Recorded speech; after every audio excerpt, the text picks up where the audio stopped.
여러분, 2026년 한국 증시에서 딱 한 가지 가장 걱정되는 것이 무엇일까요? 바로 외국인의 대탈출입니다. 연초부터 시장을 그야말로 송두리째 뒤흔든 이 엄청난 매도세, 대체 어디서부터 시작된 걸까요? 그리고 우리 모두가 궁금해하는 질문이죠. 과연 그들은 돌아올까요? 오늘 이 거대한 자금 흐름의 실체를 아주 꼼꼼하게 추적해 보겠습니다. 좋아요, 구독, 알림 설정 부탁드려요. 영상 제작에 큰 힘이 됩니다. 자, 이 숫자 좀 보세요. 64조 2천억 원, 이게 뭐냐면요. 2026년 단 몇 달 만에 외국인 투자자들이 우리 한국 시장에서 빼내간 돈입니다. 이게 어느 정도냐면 예전 글로벌 금융위기나 팬데믹 때보다도 훨씬 더 빠르고 훨씬 거대한 그야말로 기록적인 자금 이탈이었어요. 그렇다면 질문은 딱 하나로 모아지죠. 아니, 대체 왜 이런 일이 벌어진 걸까요?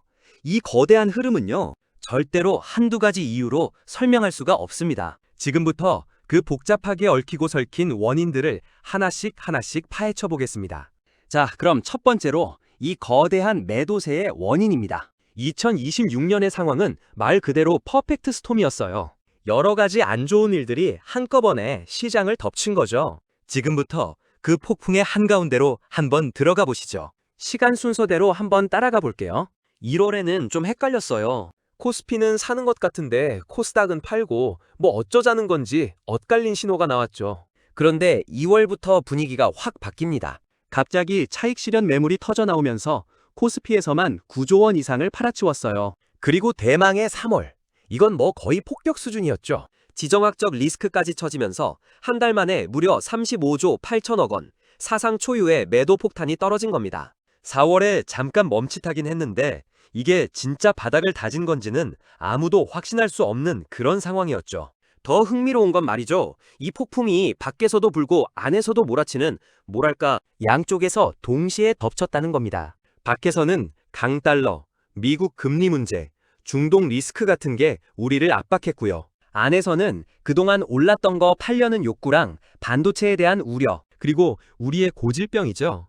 코리아 디스카운트 문제가 발목을 잡은 겁니다. 자, 글로벌 요인의 핵심, 바로 이 달러의 도미노 효과인데요. 이게 어떻게 작동하냐면요. 아주 간단해요. 달러가 비싸지면, 즉 강해지면 돈은 당연히 안전한 미국으로 쏠리겠죠. 그럼 자연스럽게 우리 같은 신흥국들은 돈 구하기가 힘들어져요. 특히 한국은 MSCI 신흥시장 지수에 속해 있어서 글로벌 펀드들이 그냥 기계적으로 비중을 줄이는 대상이 됩니다. 여기에 외국인들이 주식 팔고 받은 원화를 달러로 막 바꾸니까 원화 가치는 더 떨어지고 이게 또 다른 매도를 부르는 악순환의 고리가 만들어진 겁니다. 국내 상황은 이 한 문장이면 설명이 끝납니다. 이익을 챙기려는 매물이 우리 시장의 심장인 반도체 대장주에 그냥 집중포화된 거예요. 삼성전자에만 20조 원이 넘는 매물이 쏟아졌다는 건 이게 단순히 삼성전자만의 문제가 아니라 한국 시장 전체에 대한 불안감의 표현이었다는 뜻이죠. 그런데 이런 단기적인 이유들 말고 더 깊숙한 곳에 뿌리 박힌 문제가 있었어요. 바로 그 유명한 코리아 디스카운트입니다. 회사가 가진 가치에 비해서 주가가 싸게 거래되는 현상이죠. 실제로 2024년 코스피의 PBR, 그러니까 주가 순자산 비율이 0.84배까지 떨어졌거든요. 배당도 짜고 지배구조는 복잡하고 반도체 하나만 바라보는 이런 문제들이 차곡차곡 쌓여서 외국인들이 떠나기 좋은 빌미를 제공한 셈입니다. 자, 지금까지 폭풍의 원인을 파헤쳐 봤는데요. 그럼 이제 진짜 중요한 질문으로 넘어가야겠죠? 그래서 언제쯤 좋아지는데 반등의 신호는 어떻게 알 수 있을까? 이 부분입니다. 여기서 우리가 가져야 할 가장 중요한 태도가 있어요. 바닥이 어딜까? 이렇게 감으로 찍으려고 하면 안 된다는 겁니다. 대신에 우리는 아주 냉정하게 데이터를 봐야 합니다. 외국인들이 돌아올 만한 환경이 만들어지고 있는지를 객관적인 지표로 확인해야 한다는 거죠. 자, 그래서 외국인들이 돌아올지 알려주는 가장 중요한 신호등 3가지를 알려드릴게요. 일종의 투자자 대시보드라고 생각하시면 됩니다. 첫째, 원달러 환율.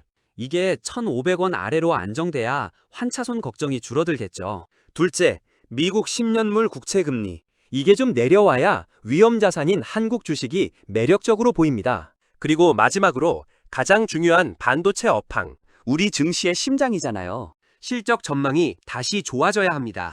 이 세 가지 신호등에 동시에 파란불이 딱 들어와야 진짜 찐 반등을 기대해 볼 수 있는 겁니다. 4월에 하루 잠깐 순매수 들어왔다고 막 흥분하면 안 되는 이유가 바로 이거예요. 전문가들이 이걸 데드캣 바운스라고 부르거든요. 이게 무슨 뜻이냐면 죽은 고양이도 높은 데서 떨어뜨리면 한 번은 툭 튀어오른다, 뭐 이런 좀 으스스한 뜻인데 그만큼 일시적인 반등일 수 있다는 경고죠. 진짜 추세가 바뀌려면 최소 3일에서 5일 정도는 의미 있는 순매수가 쭉 이어져야 합니다. 자, 그럼 이제 이런 신호들을 보면서 우리는 구체적으로 어떤 전략을 짜야 할지 그 방법론으로 한번 넘어가 보겠습니다. 되게 재밌는 게요. 외국인들이 그냥 다 팔고 도망간 게 아니라는 점이에요. 반도체 같은 건 엄청나게 팔면서도 한편으로는 원자력이나 조선, 에너지 같은 특정 섹터들은 오히려 슬쩍슬쩍 사 모았다는 거죠. 이걸 섹터 로테이션이라고 하는데요. 시장을 아예 떠나는 게 아니라 일단 위험을 피해서 포트폴리오 안에서 안전한 곳으로 돈을 옮겨두는 움직임인 겁니다. 이 그림을 보시면 당시 시장 상황이 한눈에 보입니다. 외국인들이 64조 원을 던지면 우리 개인 투자자들이 61조 원을 받아내는 정말 엄청난 힘겨루기가 벌어진 거죠. 개인 투자자들의 매수세가 시장이 더 무너지는 걸 막는 방패 역할을 한 건 맞지만 동시에 이게 나중에 주가가 오르면 팔고 싶어 하는 잠재적인 매물 부담이 될 수도 있는 거죠. 그렇다면 성공적인 투자의 핵심은 뭘까요? 바로 이 교집합을 찾는 겁니다. 외국인 자금이 돌아오는 수급과 기업 실적이 좋아지는 펀더멘털, 이 두 가지가 딱 만나는 그 지점, 거기서 진짜 기회가 열리는 겁니다. 수급과 펀더멘털, 두 마리 토끼를 다 잡아야 한다는 거죠. 자, 그럼 바이코리아가 다시 시작되면 어떤 선수들이 선발로 나설까요? 전문가들이 꼽는 유망주들은 크게 네 가지입니다. 첫째는 역시 언제나 그랬듯 대형 기술주가 가장 먼저 치고 나갈 가능성이 크고요. 둘째는 정부의 밸류업 프로그램 덕을 볼 수 있는 저평가 은행주들. 셋째, 헬스케어나 유틸리티처럼 실적이 탄탄하게 받쳐주는 섹터들. 그리고 마지막으로 관광객도 늘고 수출도 회복되면서 힘을 받을 소비재입니다. 이 모든 이야기를 종합해보면 결국 우리는 마지막 질문 하나에 도달하게 됩니다. 앞으로 다가올 외국인의 귀환이 그저 과거처럼 반복되는 단순한 순환에 그칠 것인가? 아니면 마침내 이 지긋지긋한 한국 증시의 고질병인 코리아 디스카운트를 끝내고 시장 전체를 재평가하는 역사적인 전환점이 될 것인가? 그 답은 앞으로 우리 시장이 직접 증명해 나가야 할 숙제겠죠.